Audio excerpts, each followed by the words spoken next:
Apaga la luz. Si hay niños cerca, que se vayan. Si eres de los que necesita pruebas, tranquilo. Puedes creer lo que quieras. Yo no vengo a convencer a nadie. Solo quiero dejar esto escrito antes de que ya no pueda hacerlo. Se llama La historia oculta de la bruja del Pedregal en Santo Domingo. Y sí, hablo en primera persona, porque fue mi vida. El Pedregal no era un lugar que saliera en las postales. Era la franja flaca entre dos avenidas donde las casas se sostenían con uñas y con voluntad. Techos de lámina que silbaban con la lluvia, patios donde se acumulaban trastes y sueños que nunca terminaron de cuajar. Mi casa era de madera, una casa pequeña, inclinada como si siempre estuviera lista para marcharse.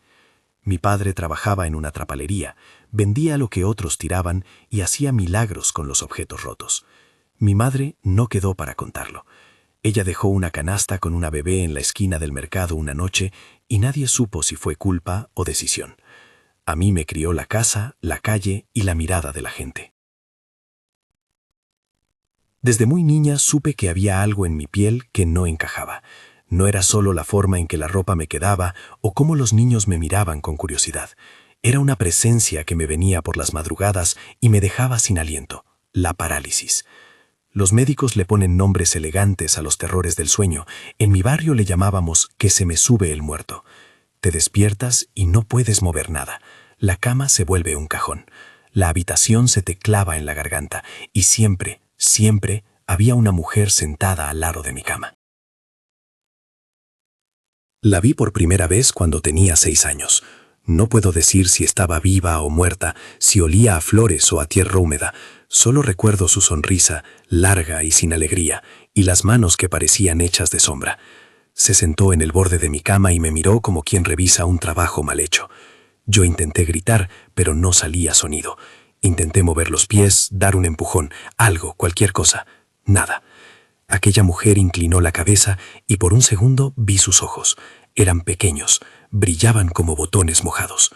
Luego se fue como si nunca hubiera estado. Me quedé con la sensación de su respiración en la nuca y con un olor que desde entonces empezó a marcar mi vida, el olor dulce del miedo. Las primeras veces pensé que había soñado. Lo conté a mi padre entre medias de gritos y mocos. Él me sostuvo y me dijo que no temiera, que la gente del Pedregal trae sus historias consigo. Los otros niños no fueron tan comprensivos. En la escuela me decían la bruja, como si fuera un mote gracioso, y no tardaron en convertirlo en cuchicheo. Me sorprendía ver cómo un apodo podía abrir huecos donde antes había manos amigas. Fui aprendiendo a ignorar miradas y a medir mis pasos. Lupita fue la excepción. Con Lupita todo era sencillo. Compartíamos el pan, los chicles y las bancas del recreo. Era la primera que vino a mi casa a jugar, la primera que miró debajo de la cama para decir, no hay nada. Fue también la primera que me sostuvo la mano cuando volví de la funeraria, con las uñas manchadas de luto por cosas que no tenía que ver conmigo. Bernardo llegó después, con su sonrisa torpe, con la forma en que movía la cabeza cuando fingía no entender algo. Era la esperanza posible, un chico que me miraba a los ojos y que por momentos me hacía olvidar la presencia. Hubo noches en las que la mujer no se quedaba quieta. Se balanceaba como quien espera el momento exacto para entrar en una historia que ya empezó sin permiso. Le gustaba sentarse en las sillas viejas del corredor, en la oscuridad de la cocina, y yo la sentía como un peso frío en el pecho. Otras veces aparecía con la luz encendida, con la cotidianidad inspeccionada como si buscara faltas. Fue en una de esas noches que la realidad se rompió con un ruido sencillo, una palmada. Estábamos las 3 en la casa de Lupita, con las ventanas abiertas porque hacía calor, y la noche olía a tacos y a lejía. Habíamos pedido una pizza que nunca llegó, y nos reíamos de un chiste tonto cuando el sueño me ganó. Me acosté en la casa de Lupita sin pensar que la noche iba a abrir un portal. Me pasó lo de siempre, el cuerpo inmóvil, la garganta cerrada, la oscuridad. Sentí la presencia al lado mío, y por costumbre supe que si dejaba de luchar, igual se iría. Esta vez fue distinto. La mujer se inclinó hacia Lupita, y con una mano que parecía hecha de cera, tocó su mejilla. Lupita no se despertó. No pudo. Su oreja quedó temblando, su respiración corta. Entonces la madre de Lupita entró corriendo. La vio a ella temblando en la cama, y en lugar de buscar otra explicación, buscó un culpable. Me señaló con los ojos llenos de miedo, y sin pensar me acusó de algo que yo no sabía cómo explicar. «¿Qué le hiciste? ¿Por qué la tocaste?», me gritó. La gente llega a conclusiones con una rapidez que asusta. La mano que había tocado a Lupita había dejado una marca, roja, como si algo hubiera rozado la piel. Nadie preguntó cómo una marca podía aparecer si Lupita no había despertado. Nadie preguntó de verdad. Me miraron como si fuera un animal. Hubo una palmada en la cara de Lupita que nadie esperaba. Una cachetada. La madre la reprendió a ella por haber mentido, por haber inventado cosas. Pero en la mirada de todos, incluido el padre de Lupita, yo ya estaba rota. Ese día se empezó a correr la voz. En el Pedregal, los rumores no necesitan altavoces. Se propagan con el humo de la cocina y se instalan en las puertas. A partir de entonces me esquivaban en la fila del mercado. Los chicos que antes me saludaban ahora cruzaban la calle. A Lupita la miraban con lástima y con miedo. Bernardo no seguía viendo, pero había algo que lo hacía vacilar.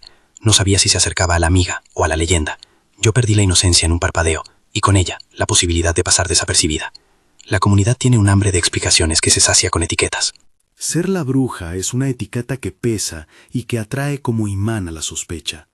Empecé a oír comentarios detrás de puertas, me señalaban desde los portales, escuchaba a las mujeres del tianguis que cambiaban el tema cuando me acercaba. A veces, por la tarde, mi padre volvía a casa con un gesto cansado y me decía que no fuera por la calle principal, que evitara miradas. «Cuídate», me decía. Palabra seca, corta. Casi siempre la única compañía era la mujer en la noche. Al crecer, las cosas se vuelven más complejas. Las palabras se vuelven cuchillos y las bromas, grilletes. Los rumores crecen como plantas que nadie riega. Cuando llegué a la secundaria ya no era la niña que soltaba carcajadas en los recreos, era la que debía explicarse. Me sentaba en la última fila, cerca de la ventana, y miraba la vida pasar, parejas improvisadas, canicas, pupitres con nombres garabateados. Bernardo estudiaba en la banca de enfrente y a veces nuestras miradas se encontraban. Había una complicidad frágil entre nosotros, como un cristal que nadie quería romper. Todo cambió por una chica que llegó con el pelo suelto y la risa fácil. Era una de esas que el mundo coloca de frente por naturaleza, bonita, segura, con amigas que la protegían. Se llamaba Mariela, a ella la llamaban la bonita. Bernardo empezó a sonreír distinto, empezó a peinarse más, a alisarse la camisa. Sentí algo desconocido clavarse en mi costado, los celos. No eran los celos placenteros de una niñez, eran un calor oscuro que se expandía con facilidad. Los chicos se ríen con las chicas bonitas. Las chicas bonitas no necesitan entender por qué un chico te mira diferente. Yo miraba desde lejos, con la sensación de que la tierra debajo de mis pies se inclinaba.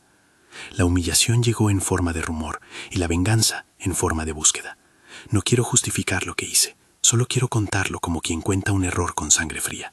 Me acerqué a la mujer del tianguis, la que vendía hierbas mezcladas con confianzas ajenas, la que siempre tenía en la mirada una especie de cálculo. Ella me habló con un tono que no preguntaba, solo proponía. No me ofreció certezas, me ofreció un camino para inclinar las cosas a mi favor. Me dijo que todo poder tiene precio y que yo iba a tener que elegir qué poner sobre la mesa. No di nombres a la mujer del tianguis, ni ella los pidió. En el Pedregal la gente se protege con anonimato. Lo único que recuerdo es que esa noche yo me sentí menos sola. Había alguien que por fin me ofrecía posibilidad de ser vista sin miedo. Las primeras enseñanzas no fueron rituales en un libro, fueron conversaciones en la penumbra, advertencias en voz baja, indicios más que instrucciones. Me llevaron al panteón, no solo una vez, sino varias. El panteón del barrio es un lugar donde el cemento y la memoria se mezclan en un olor que te llega por detrás, a humedad, a velas apagadas, a tierra.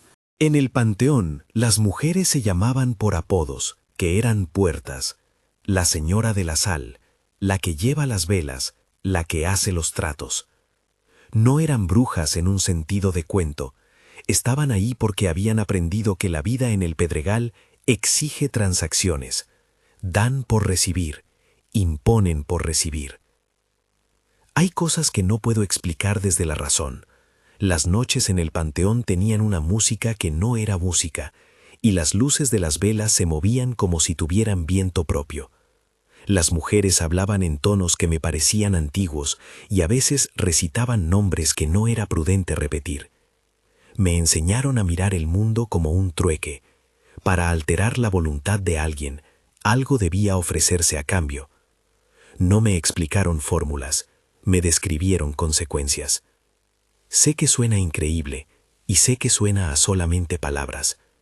La verdad es que el intercambio me pareció lógico cuando por primera vez pedí algo que luego se cumplió. No todo lo que se logra con deseo es amor genuino. A veces lo que se obtiene es una imitación de lo que queremos, una sombra que responde por costumbre y no por alma. Las mujeres del panteón me advirtieron: no confundas el resultado con el corazón.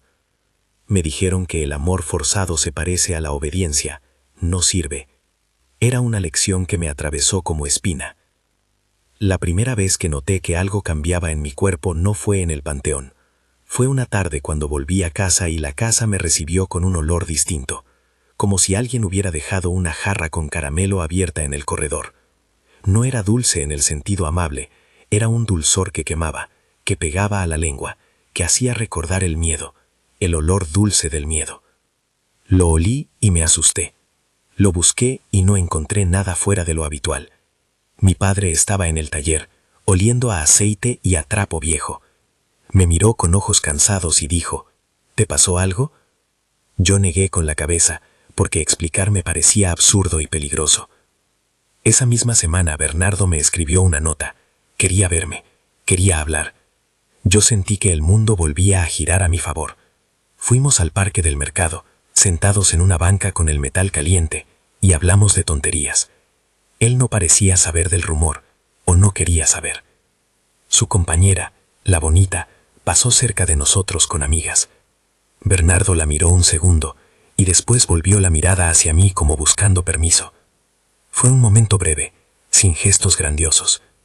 Yo guardé la nota en el bolsillo, y aquella noche pedí lo que no debía. No diré cómo lo pedí, tampoco diré qué se hizo exactamente. Lo que puedo afirmar sin mentir es que la chica bonita enfermó. No fue una enfermedad común, fue una cosa rápida, traicionera.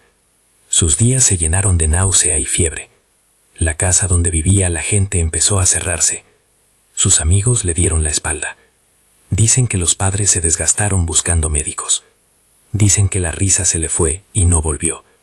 No voy a describir su sufrimiento en detalle, porque hay límites. Lo que puedo contar es el efecto. La calle que antes la miraba con admiración, la miró ahora con temor y con repulsión. Lo que no sabía era la velocidad con que el precio empezaría a cobrarse. Las mujeres del panteón habían advertido que nada es gratis, que el trueque se cobra en cuotas, y que a veces el primer recibo llega en forma de silencio, en forma de fatiga, como si la vida se retirara poco a poco. Empecé a notar pequeños cambios en mí. La piel se me tensaba en momentos, como si se me pusiera la carne de gallina sin frío. Aparecían manchas leves, sequedad en la cara que no desaparecía con crema. El sueño, que antes era refugio, se volvió un campo minado. El olor, ese olor dulce y pegajoso, empezaba a soltar migajas en mi casa. Al principio pensé que eran imaginaciones mías. La culpa convierte cualquier detalle en prueba. Mi padre notó que algo no encajaba, y no dijo nada. A veces me miraba con compasión, y otras con ese gesto de quien no sabe si creer. Las mujeres del barrio empezaron a llamarme por la esquina con nombres susurrados. Lupita dejó de venir a la tarde a charlar. Bernardo pasó de acercarse a mirarme a alejarse, confundido. Yo me sentía hecha de piezas que no se ensamblaban. Había obtenido lo que quería, y al mismo tiempo me estaba deshaciendo. La noche en la que entendí que el pago estaba empezando a llegar fue sencilla y terrible. Volví del trabajo de mi padre con las manos olientes a aceite. La casa tenía una luz tenue. Me serví agua y de repente el olor me golpeó con fuerza. El dulce del miedo. Lo sentí como quien siente una vieja conocida, y al instante entendí que ya no podía ocultar las consecuencias. Fui al cuarto y me miré en un espejo que estaba torcido. Mi piel, en la mejilla izquierda, tenía una grieta que no era una herida, no era una cicatriz. Era un mapa leve, como si el tiempo se hubiera hecho visible bajo la piel. No dolía. Dolía de otra manera. Era el dolor de ver una marca que te transforma en objeto. Esa noche hubo más visitas. No hablo de la mujer en la cama, aunque ella me visitó en su escena habitual. Hablo de otros visitantes. Figuras que aparecían en la periferia de la visión, siluetas que se mezclaban con la sombra de la puerta. No eran necesariamente personas que habían vivido y que ahora volvían para saldar cuentas. A veces eran recuerdos que tomaban cuerpo, a veces eran cosas que la gente del barrio ya no podía nombrar. El Pedregal, que siempre estuvo cerca de cuerpos que se quedan, comenzó a sentirse como un lugar donde la muerte tenía conversaciones abiertas. Me acosté con la certeza de que había abierto una caja que no podía cerrar. Intenté racionalizar. Quizá eran manchas de la adolescencia, Quizá eres 3. La parte racional de mí busca explicaciones porque es lo único que me salva por momentos. Pero la otra parte, la que olfatea, la que siente el calor del aliento ajeno, supo, en lo profundo, que algo había cambiado. A la mañana siguiente, la radio del tianguis ya hablaba de la chica bonita y de cómo su familia se había ido sin avisar. El rumor se hizo carnada. En la escuela, los ojos volvían a posarse sobre mí con una mezcla nueva. No solo miedo, sino respeto en la forma de distancia. Me sentía como un animal observado. Se me miraba para decidir qué hacer conmigo. Un día encontré a Lupita en la esquina, vendiendo dulces para ayudar en la casa. Se nos quedó viendo a los ojos y no supo qué decir. La amistad se había convertido en un hilo fino, estirado hasta casi romperse. Me acerqué, y ella me tomó de la mano con un gesto que buscaba cobijo y al mismo tiempo me acusaba por lo que aún no había pasado. Hizo un movimiento con la cabeza como quien quiere negar algo que ya no puede negar. «Ven», susurró, y nos sentamos en un muro. Hablamos poco. Sus palabras eran un intento de sostener algo que se desmoronaba. No quiero que esto nos destruya. Tenía miedo. Yo también. Fue entonces, en esa banalidad, que supe que no podía retroceder. El querer había abierto una puerta y ahora había que decidir si entrar hasta el final o retroceder con todas las consecuencias. Se puede arrepentir uno antes de ver el daño. Se compra el remedio cuando la casa ya arde. Me pregunté. Las respuestas no llegaron. Llegó otra cosa. La sensación de que la parálisis, la mujer en la cama y el panteón eran variantes de lo mismo, un peso que se aloja en el cuerpo y que con cada acción reclama su espacio. Las mujeres del panteón me enseñaron que hay nombres que es mejor no pronunciar en voz alta y pactos que se renegocian en silencio. Me dijeron que muchas veces la gente acude por venganza y termina sin casa. Me dijeron también, con una honestidad que helaba, que el verdadero precio no siempre duele con sangre. A veces duele con aislamiento, con el fin de la mirada ajena, con la fatiga del propio espejo. Te vas a quedar sola, dijeron, o te van a mirar distinto. No fue una amenaza, fue un diagnóstico. Y sin embargo, sigo aquí a estas palabras, sigo contando, y en el acto de contar, en el intento de dejar constancia, hay una forma de expiar o de acusarme a mí misma. Porque una cosa es saber que hay consecuencias y otra es vivirlas. Quise tanto que la vida me respondiera que olvidé preguntar qué estaría dispuesta a entregar. No me di cuenta hasta que las grietas empezaron a asomarse en la piel. No puedo decir que me arrepiento siempre. El arrepentimiento es una palabra compleja, llena de culpa y de comprensión. A veces me pregunto si habría sido diferente si Bernardo me hubiese amado de otro modo. A veces me digo que, si no hubiera existido la mujer en la cama desde niña, quizá no habría buscado la salida en el panteón. Pero esas preguntas son trampas. Lo cierto es que, en la búsqueda de un poco de justicia o de revancha, rompí algo que no supe recomponer. Poco tiempo después de aquello, llegaron señales más tangibles. No eran gritos ni escenas de película, eran pequeñas invasiones.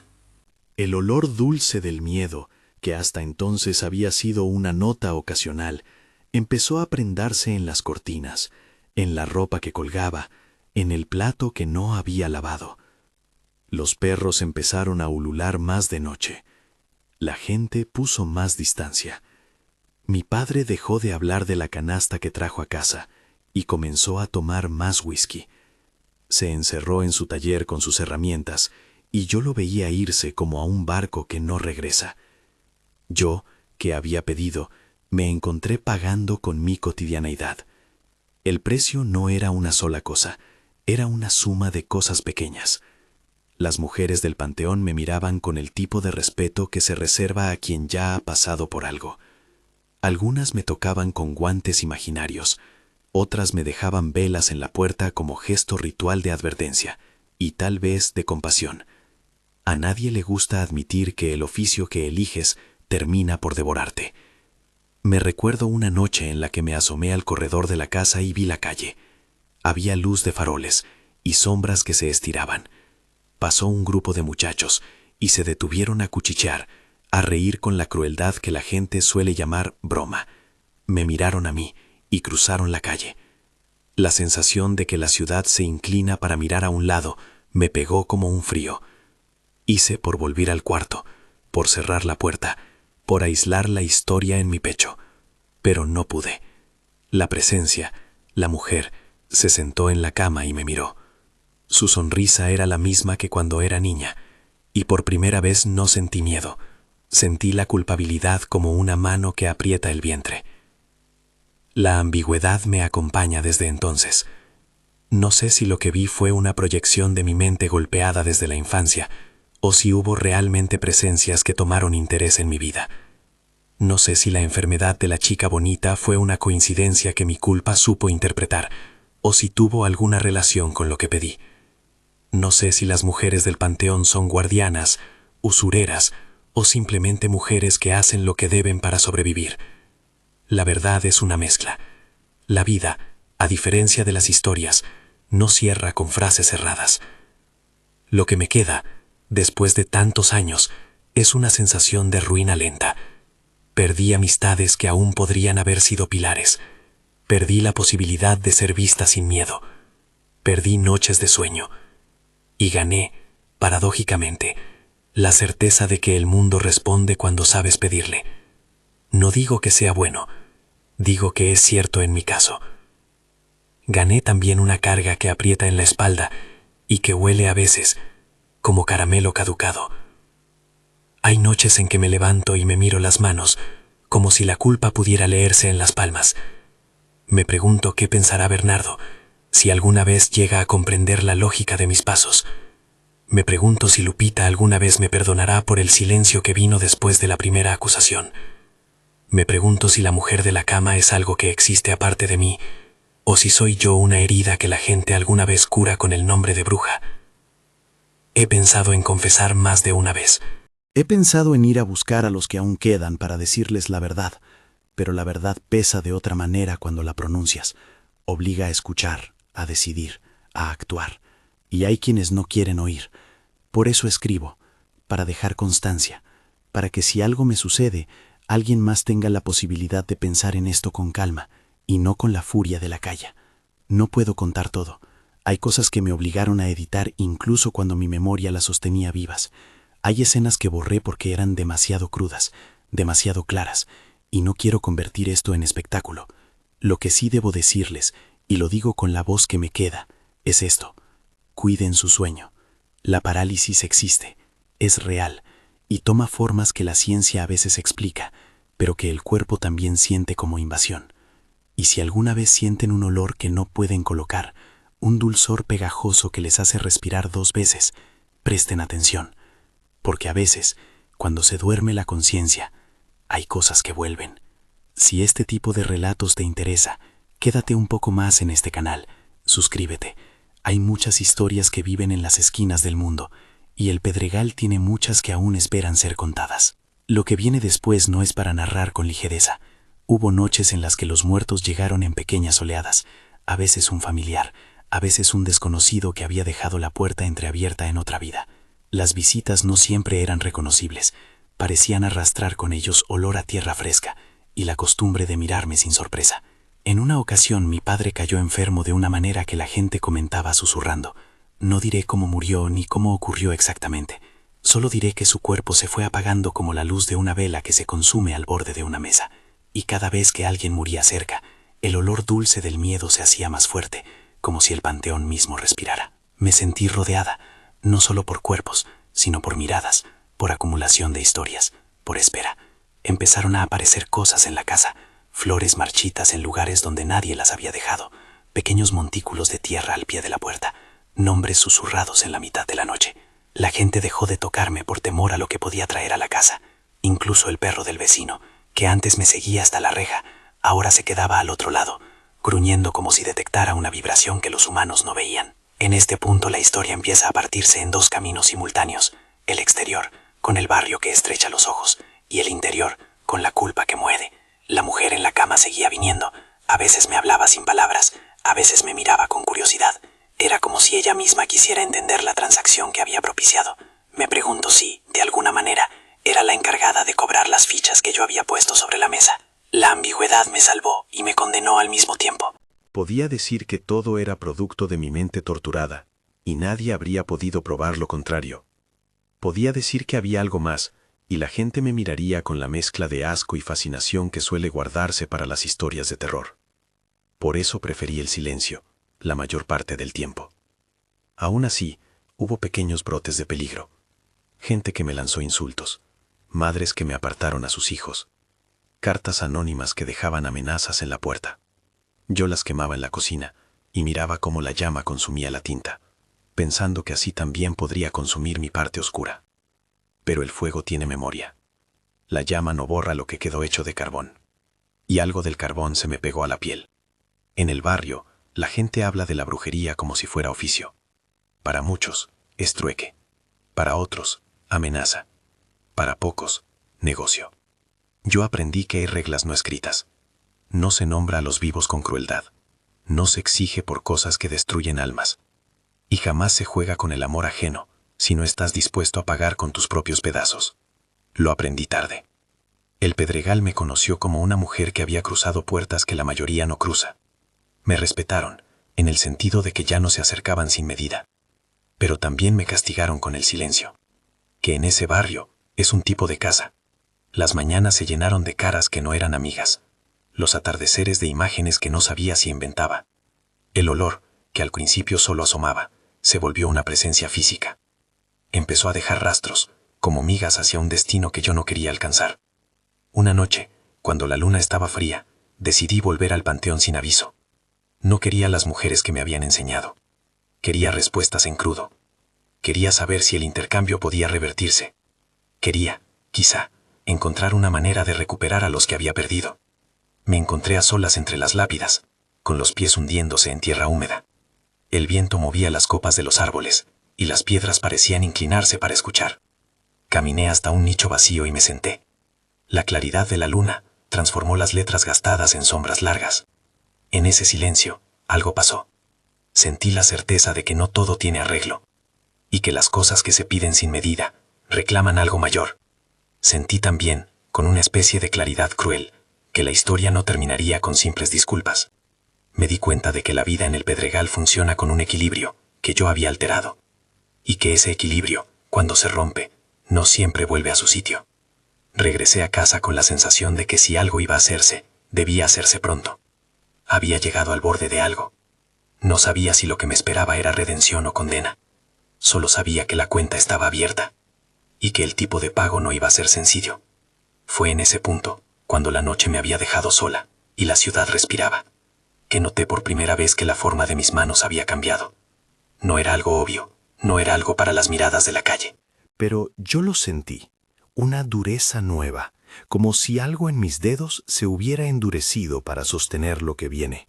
Y en el aire, como antes, ese dulzor que ya no me dejaba indiferente.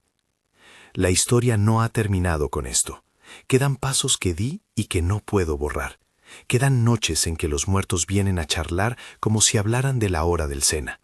Quedan decisiones que tomé y que cobrarán su precio en formas que aún retumban. No lo cuento todo ahora porque hay cosas que, al decirlas, pueden abrir puertas que no deberían abrirse de nuevo. Solo les pido una cosa. Cuando piensen en el Pedregal, no lo hagan solo como un mapa de casas y calles. Piensen en él como un lugar donde las cosas pequeñas pueden convertirse en tormentas. Piensen en el olor, en la mujer que se sienta al lado de la cama, en la manera en que las miradas te convierten. Piensen en los nombres que aquí dejo: Verónica, Bernardo, Lupita. Repítanlos con cuidado. Y si alguna noche sienten que se les paraliza el cuerpo y que una presencia se sienta sin permiso, recuerden que hay historias como la mía en las esquinas. Recuerden también que pedir algo a los que caminan en la noche tiene consecuencias. Yo ya hice mi elección, ahora me toca vivirla. Y quizá eso es lo peor, saber que cada elección tiene un eco que te devuelve lo que diste, pero con interés.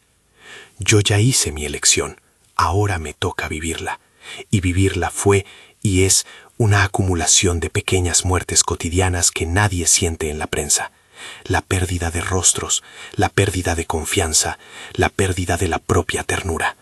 Lo que sigue no es la crónica de un acto heroico, ni la reivindicación de una idea, es la narración de cómo se deshilacha una vida desde el centro. Los días se volvieron lentos y densos. El olor dulce del miedo dejó de ser un aviso y pasó a ser la marea que lo arrastra todo. A veces entraba por la ventana como si viniera de la calle, otras veces parecía alojarse en las canillas, en los cajones, en la costura de mi ropa. Había mañanas en que me levantaba y sentía que la casa había respirado durante la noche. Las cortinas se movían con un rumor mínimo y yo sabía que alguien más había pasado por los pasillos. No siempre eran visitas que podía reconocer. A veces era una sombra que se posaba en la esquina del comedor, como quien espera la hora de partida. Mi padre empeoró en silencio. Lo vi cambiar de a poco. La risa se le fue apagando. Las manos que arreglaban lo roto quedaron sin ganas. Él no hablaba de brujas, ni de panteones, ni de espíritus. Hablaba de facturas, de la madera que había que pedir para la casa, del camión que no pasaba. Pero sus ojos decían otra cosa. A veces me miraban con la ternura de siempre y otras con un miedo profundo, como si finalmente hubiera entendido que había algo en su casa que no tenía explicación. Cuando su cuerpo empezó a ceder, la gente murmuró. No hubo entierro multitudinario. Hubo un par de conocidos, una lágrima de alguien que me lanzó una mirada de compasión rápida y se fue. Yo me quedé con la sensación de una ausencia que se hacía hábito. No quiero detallar la enfermedad ni las circunstancias finales. Lo digo porque las palabras pueden volver una herida espectáculo, y yo no quiero eso. Solo diré que su partida fue un acto más en la factura que el trueque me estaba pasando.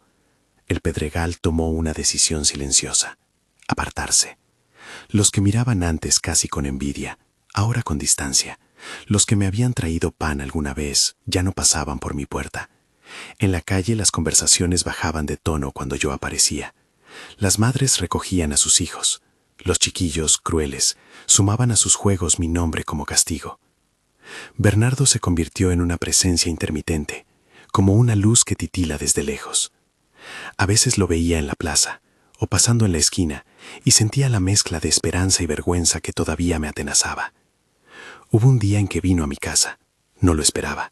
Tocó la puerta con la mano temblorosa y se quedó firme, como quien no sabe si tiene derecho a entrar. «Verónica», dijo, «puedes hablar». Lo invité a pasar. La casa le olió a todo aquello que ya no era higiénico, a aceite, a trapo, a algo dulce que no pertenece a la despensa. Se quedó de pie cerca de la mesa y a través del polvo vi sus ojos. No acusaban, pero tampoco estaban limpios de duda. Le pedí que se sentara. Respiré hondo. Le conté lo que pude. No todo, no los detalles que podrían abrir puertas que no deben abrirse. Le hablé de la parálisis, de la mujer que venía, de las noches en el panteón, de cómo las cosas que pedía se cumplían y luego volvían con intereses. Le dije también que no buscaba absolución, buscaba que me escuchara. Lo hice porque me lo debía a mí misma, porque confesar en voz alta ya era un modo de retirar peso, aunque ese peso no se fuera del todo. Bernardo no gritó, no me dijo que me fuera, no me lanzó insultos. Me escuchó con la mirada grave de alguien que tiene que decidir si puede amar la totalidad de una persona o solo los fragmentos que le son cómodos. Al final se puso de pie y me tomó de la mano con una fuerza que no tenía antes. «No sé qué decir», murmuró. «Solo sé que esto te hace sufrir». Y con eso se fue. Nunca supe si se alejó por miedo o por protección. Dejé la puerta cerrada y me quedé con las huellas de su mano en la mía, como si un mapa se hubiera marcado en la piel. Había tenido lo que quise. Y después, cuando vino la factura, lo perdí todo. Incluso la mirada que me había sostenido fue frágil. Lupita regresó un par de veces. La encontré vendiendo dulces en la esquina, con la misma sonrisa pequeña, con el gesto de quien se guarda palabras. Aquella vez se me acercó sin mirar a los lados y me dijo: «No vine a juzgarte, Verónica. Vine porque, no sé, porque te extraño». Nos sentamos en la banqueta. Ella me trajo una bolsa con pan. Lo compartimos en silencio. Habló de su familia, de cómo había tenido que cuidar a su madre, de lo difícil que era para ella ver a las personas. No dijo bruja, no lo pronunció, pero en su despedida hubo una advertencia disfrazada de cariño. «Cuídate», dijo, «no pierdas más gente». Yo pensé en cuántas veces había deseado perder el miedo siendo niña, y en cómo, al lograr que alguien pagara por mis desdichas, había creado una deuda de otro tipo, la soledad como compañía. Los muertos siguieron viniendo, no con trompetas ni con dramatismos de película.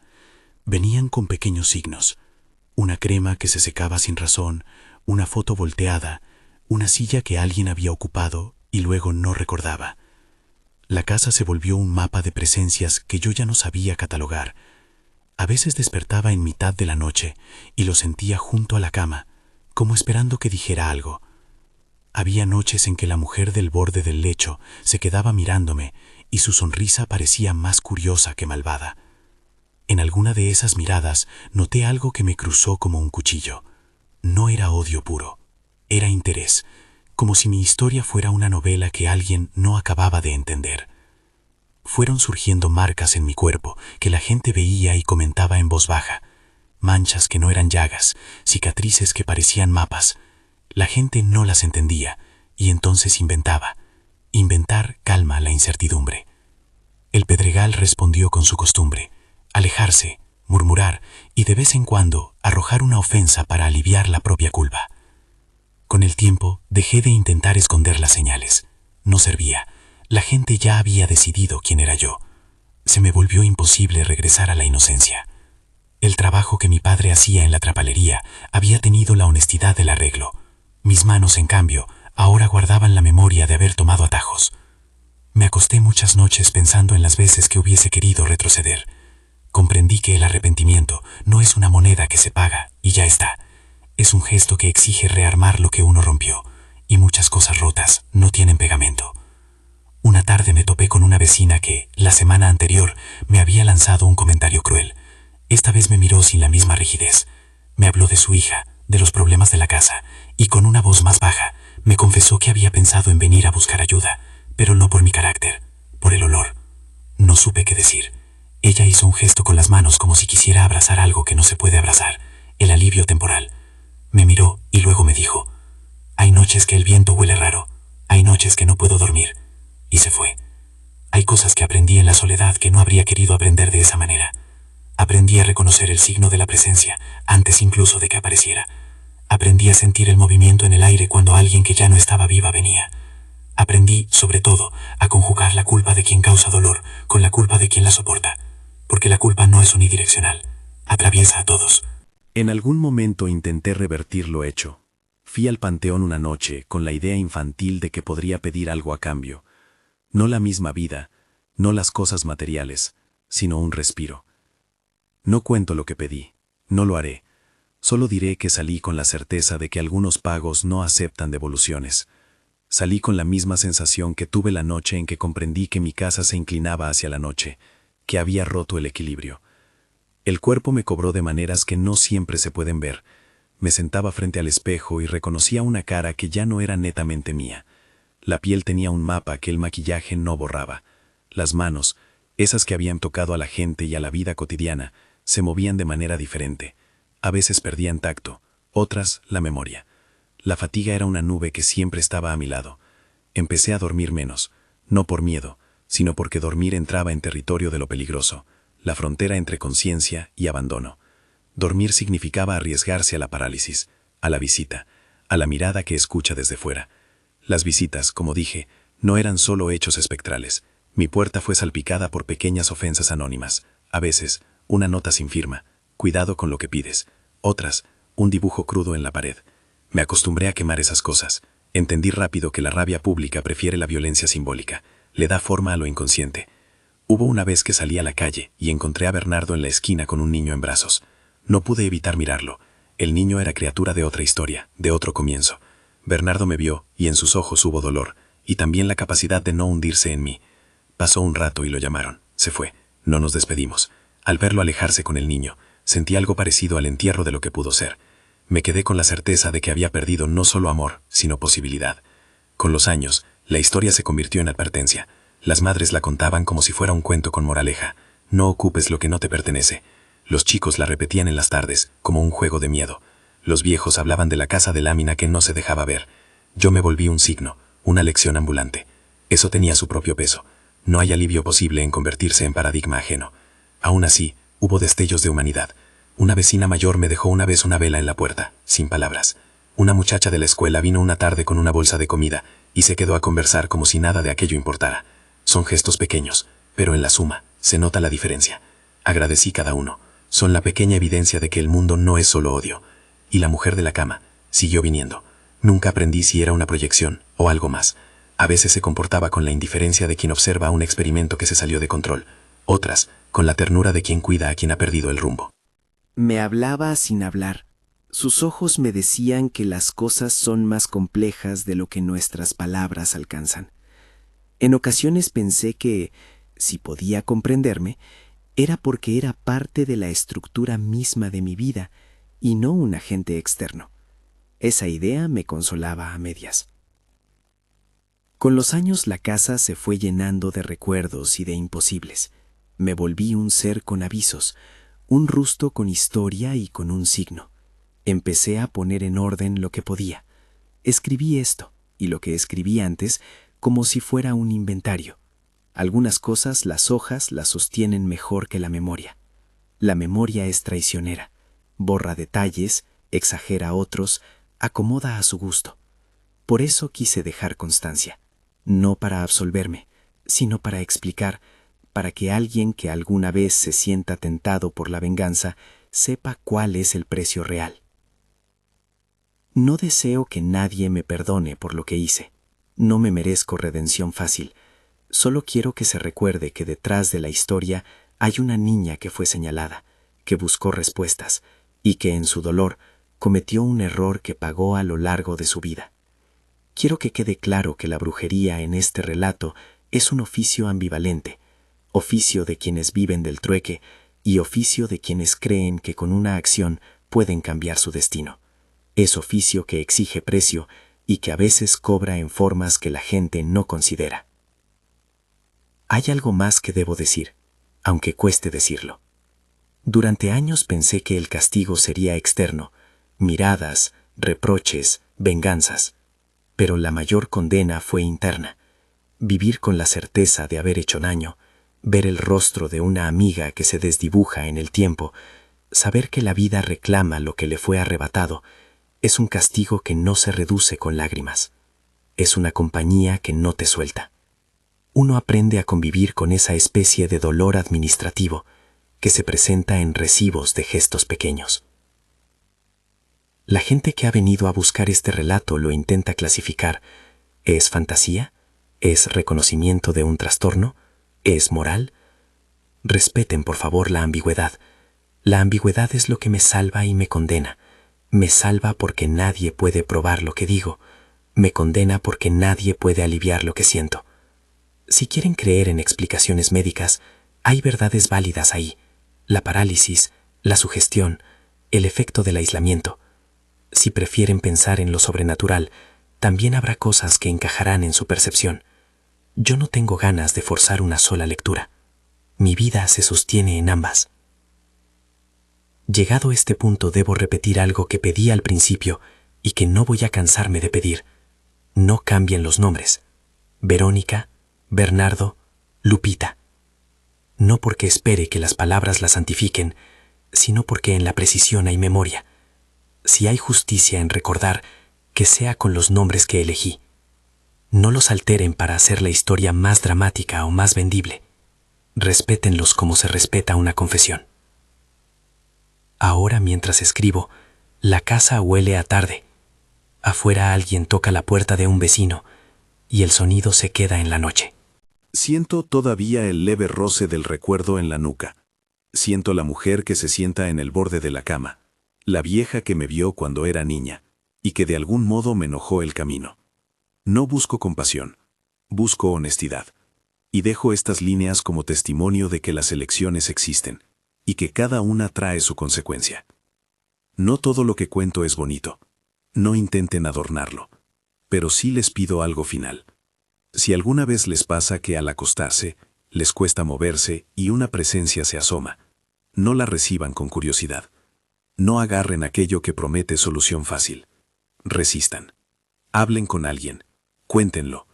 Busquen explicación médica si la creen necesaria. Y si escuchan un aroma que no logran ubicar, no lo minimicen. A veces los cuerpos guardan señales que la mente intenta negar. Esta historia es la mía. La escribo como quien deja una última nota en la mesa antes de irse. No quiero dramatizar mi salida ni buscar atención. Quiero que quienes lean entiendan que la venganza no es un camino sin retornos, y que la infancia, las miradas de la gente, las etiquetas que la comunidad pega con rapidez, pueden empujar a cualquiera a tomar atajos que luego se traducen en soledad. Guarden los nombres, no los cambien. Verónica, Bernardo, Lupita. No los utilicen como personajes de una película morbosa. Trátenlos con cuidado. Si conocen historias del lugar, compártanlas con respeto. Y si algún lector siente la necesidad de comentar, si tiene una leyenda local, una experiencia con la parálisis del sueño o una historia parecida, hágalo con calma y con respeto por los nombres aquí mencionados. Compartan, pero cuiden. Este es el final que puedo ofrecer. Una confesión que no pide absolución. Una advertencia que busca contener la curiosidad de otros y una invitación a escuchar con cuidado lo que las noches revelan. El Pedregal sigue ahí, con sus casas frágiles y su gente que va y viene. Yo sigo aquí, con las marcas que no se borran y con el olor dulce del miedo que a veces me acompaña como una sombra vieja. Si te quedó alguna historia en la garganta, si conoces un barrio que guarda secretos parecidos, cuéntalo abajo, con respeto. Y sobre todo, apaga la luz, cuida tu sueño, y no tomes lo que no te pertenece.